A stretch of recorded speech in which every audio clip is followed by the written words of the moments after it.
Welcome to the Deep Dive, where we take your sources and unpack the most important insights.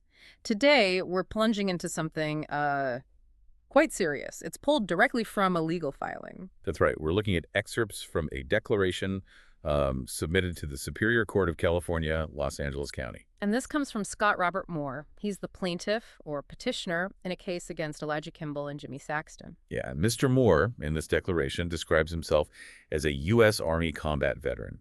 He mentions dealing with PTSD, major depressive disorder, and also complex traumatic grief following the death of his child. He's seeking, recovery and stability. So our mission for this deep dive is really to understand the allegations laid out here.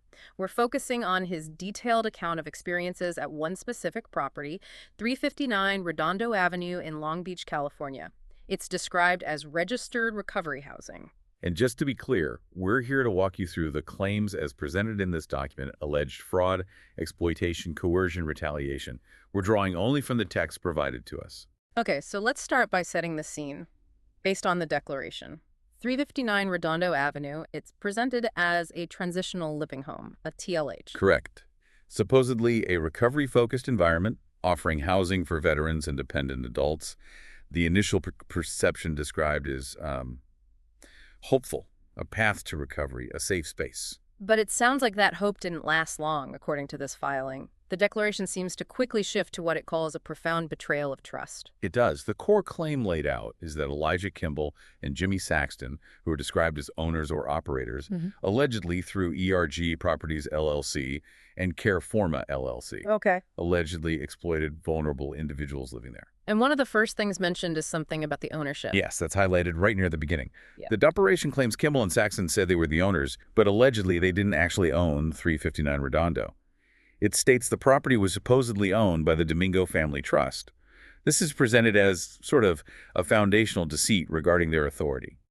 Okay. So the people allegedly running the show weren't the legal owners. That's a significant claim right there. And what about the actual living conditions versus what was promised? Well, the declaration paints a stark contrast. It details severe overcrowding, like 4 men allegedly crammed into a single room. 4 men. Wow. Yeah. You can imagine the lack of privacy, the lack of basic dignity described there. It also mentions poor ventilation, specifically says no fresh air, and a lack of security. Non-existent windows, no locks on the inside doors. So really far from the safe, supportive environment you'd expect for recovery housing. Precisely. Conditions described sound more like, well, something else entirely. And the cost. What does the document say about the financial side of this? This part is pretty jarring. Residents were allegedly paying significant amounts for this inadequate space. It apparently started at $850 a month per person. Per person, in a room with 3 others. Per person. And then it was allegedly increased to $1,200 a month per person. $1,200. The declaration even does a calculation, claiming the average square footage per person was way below standards for shared recovery housing. Yet the cost was, well, exorbitant. One bit mentions it adding up to $3,400 a month for that single room housing 4 men. $3,400 for one room. That's staggering, if true. It really stands out. The declaration connects these conditions, feeling like you're just warehoused in a converted office space with bunk beds. No real privacy to the erosion of self-worth, especially for someone trying to heal. And I imagine speaking up would be difficult in that situation. According to the declaration, very difficult and risky. Residents were allegedly told flat out, no tenant protections, no formal rules, just the owner's directives. Speaking out, questioning things, allegedly risked immediate removal. You can almost feel the desperation in the text when it describes the emotional toll. Feeling degraded, feeling like a sober, living human being, offered help but finding something predatory instead. That phrase, predatory instead, is powerful. And did the alleged pressure stop at just threats of removal? No, the declaration claims it escalated into active coercion and psychological manipulation. It uses terms like psychological warfare and intimidation. Okay, what specific examples does the document give for that? It cites things like fabricating reasons for punitive actions against residents. It claims psychological evaluations, which people might have shared in trust, were allegedly weaponized against them. Weaponized how? Like if someone was deemed non-compliant, they were allegedly threatened with eviction, or even worse, with being declared unstable. Essentially, using their mental health vulnerability, the very reason they were there, as a tool for control. That's deeply disturbing, using their recovery needs against them. The filing then talks about the petitioner, Mr. Moore, taking on a specific role. Yes, starting January 1st, 2025, he became the house manager. Okay, was that seen as a positive thing initially? According to the declaration, he first saw it maybe as a promotion, a way he could potentially help the other residents. But the document claims it quickly turned into something else. It alleges the role became a tool to isolate him and pressure him into enforcing the very system he saw as abusive. So he felt trapped, having to uphold the system to survive there himself? That's how it's described. A deep conflict. Mm. Feeling compelled to go along with it, recognizing the alleged abuse, but needing to conform to what the declaration calls cruel terms, just to maintain his own housing and stability. What a difficult position to be in. The declaration then seems to broaden the scope of the allegations, moving into claims of systematic fraud involving government agencies. Yes, this is another major section. It alleges that Kimball and Saxton submitted forged documents to agencies like DPSS, the Department of Public Social Services, and potentially others. Forged documents regarding what? Things like residency verification, landlord verification. Yeah. The declaration claims the purpose was to basically conceal the fact that residents didn't have a formal lease or any legal relationship with the actual property owner, the Domingo Family Trust. And what was the alleged impact of that? A very serious one, according to the filing. Mm-hmm. It claims this alleged fraudulent documentation directly resulted in residents being denied critical aid, like the General Relief Subsidy. So vulnerable people were potentially losing essential financial support because of these alleged forged documents. That's the claim, causing significant financial hardship. There's even a specific example given about a letter, supposedly from Rosamina Domingo of the Trust, that supported the respondents. The declaration asserts this letter was a forgery, not carrying her real signature or intent. Wow. Okay, forging documents to block aid, that's a very serious allegation. The declaration doesn't stop there, though, right? It moves into claims of actual physical violence. It does. And it also raises concerns about the police response, or lack thereof. Tell us about the alleged incidents. The petitioner details specific dates. On February 24th, 2025, he claims he was physically attacked by Jimmy Saxton, supposedly after asking questions about how things were run. Attacked for asking questions. And then? Just a few days later, March 1st, the declaration alleges Elijah Kimball physically assaulted the petitioner. It describes Kimball locking him out of the house and then later allegedly forcing his way back into the house, apparently manipulating another tenant into helping him gain entry. And the declaration frames this as retaliation. Explicitly. Okay. It's presented as direct payback for the petitioner speaking out or questioning the system. And the alleged intimidation didn't end there. No. The declaration describes a really unsettling incident around midnight on March 2nd. Two strangers allegedly entered the petitioner's room. Strangers? In his room? Yes, claiming they were sent by Kimball and Saxton. They allegedly offered him $750 to just leave immediately and warned him against taking any further action. The document describes this as calculated psychological destabilization, pure intimidation. That sounds terrifying. Offering money to leave after alleged assaults. And the declaration mentions other things too, the Wi-Fi being cut off, locks being changed without notice, property destruction, even assaults on other residents.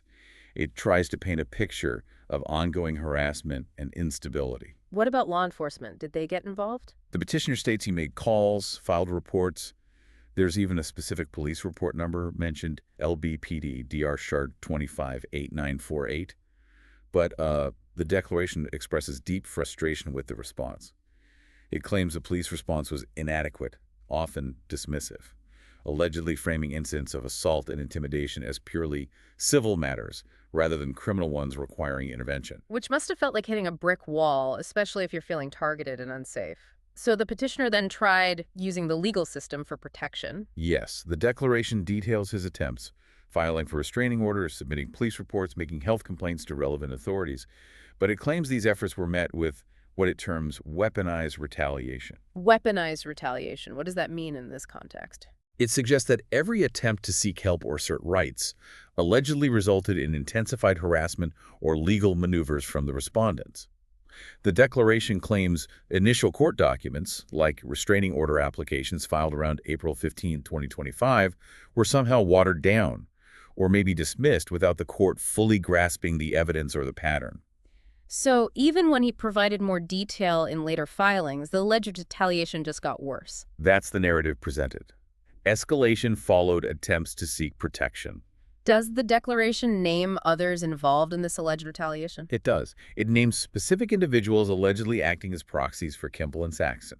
Timothy Bickel, Dennis Montoya, who's described as an elderly resident also allegedly targeted, and someone named Ray Ackland, referred to as a proxy landlord. And what were they allegedly doing? The tactics described include threats, ongoing harassment, and serving what the petitioner claims were fraudulent eviction notices, trying to force people out under false pretenses. This sounds like a coordinated effort, according to the filing. And a crucial part supporting that idea is a section the declaration calls the echoes of others. Ah, so corroborating accounts. Exactly. It summarizes supporting declarations allegedly submitted by several other residents. Dennis Montoya again, Monique DeMonica, John Reyes, Kimberly Troncoso, Maria Swain, and Kelly Gifford. These declarations, according to Mr. Moore's filing, detail very similar experiences. Claims of fraud, coercion, the financial abuse, for instance. Monique DeMonica allegedly paid $12,000 for a small space, backing up the high-cost claims. Physical abuse allegations, retaliation. It's presented as a consistent pattern. So the argument being built is that this wasn't an isolated issue with one person, but potentially a systemic problem affecting multiple vulnerable residents. Precisely. And the declaration then shifts to the legal framework for why the court should intervene. What laws are cited? It specifically points to the Elder Abuse and Dependent Adult Civil Protection Act, E80CPA.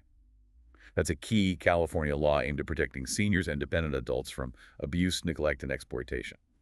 It also references relevant sections of the California Penal Code. And the specific types of abuse claimed under these laws are? Financial abuse, physical abuse, and fraud and forgery. This includes creating false documents for financial gain or perjury lying under oath. And it uses case law to back this up. Yes, the declaration cites several California court cases. The purpose seems to be to argue for immediate injunctive relief. That means asking the court to issue orders right now to stop the alleged harmful actions, arguing that vulnerable adults are facing irreparable harm if things continue. So the core legal argument is, this isn't just a landlord-tenant spat, this is alleged criminal behavior targeting vulnerable people, and it needs immediate court action. That's the essence of it. It's framing the situation as systematic, targeted abuse that falls under specific protective statutes and potentially criminal codes. How does the declaration conclude? What's the final plea? It's framed not as seeking vengeance, but protection. Protection not just for the petitioner, Scott Moore, but for all the residents currently at 359 Redondo Avenue. It really emphasizes the urgency, arguing that without the court stepping in immediately, the alleged harm and exploitation will just continue, potentially with devastating consequences for these individuals. What specific actions does the petitioner ask the court to take in this ex parte application? It's quite detailed. They're asking for restraining orders against Kimball, Saxton, and their alleged associates, ordering them to stay away and stop all contact and harassment. It also seeks financial injunctions, perhaps related to rent or funds, psychological injunctions maybe related to the manipulation tactics, and even asks for mandatory counseling or education for the respondents. Interesting. What else? It requests alternative methods for serving legal documents, likely due to alleged evasion or difficulty in serving them traditionally. It asks for the orders to last for 5 years, with clear ways to check for compliance, and spells out potential consequences like contempt of court or other punishments if the orders are violated. And it points to the evidence submitted. Yes, it references the collection of evidence, the sworn declarations from multiple residents we mentioned, other documents, police reports, all presented as corroboration of this alleged pattern of abuse. Is there mention of the residents organizing? There is. It mentions the formation, or at least the attempt to form, something called the 359 Residential Recovery Tenant Association. This seems to be framed as a collective effort by the residents themselves to push back against the alleged mistreatment. So the final plea in this document is essentially asking the court to see the bigger picture, to look past maybe procedural formalities and provide real effective protection for a group described as vulnerable and systematically exploited in a place that should have been their refuge. That's exactly the tone and the substance of the conclusion, a call for justice and immediate safety. So stepping back from this deep dive into just one, albeit detailed, legal declaration, what does it all suggest? Well, it paints a really complex and, frankly, disturbing picture.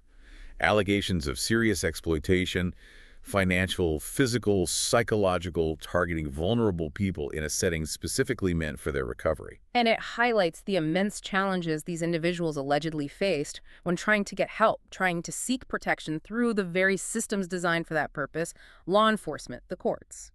Yeah, it really underscores how systems intended to support people can, allegedly, be subverted and potentially weaponized against the very individuals they're supposed to serve. It definitely leaves you thinking, and it raises a broader question, doesn't it? It does. When we encounter these kinds of detailed, serious allegations of systematic abuse, especially involving vulnerable populations and complex legal filings like this one, how can we, as a society, ensure these accounts are truly heard, not just filed away, but investigated effectively and acted upon in a way that provides timely and meaningful protection? What steps can make these systems more navigable, more responsive, particularly for people already dealing with trauma? What stands out to you, the listener, after hearing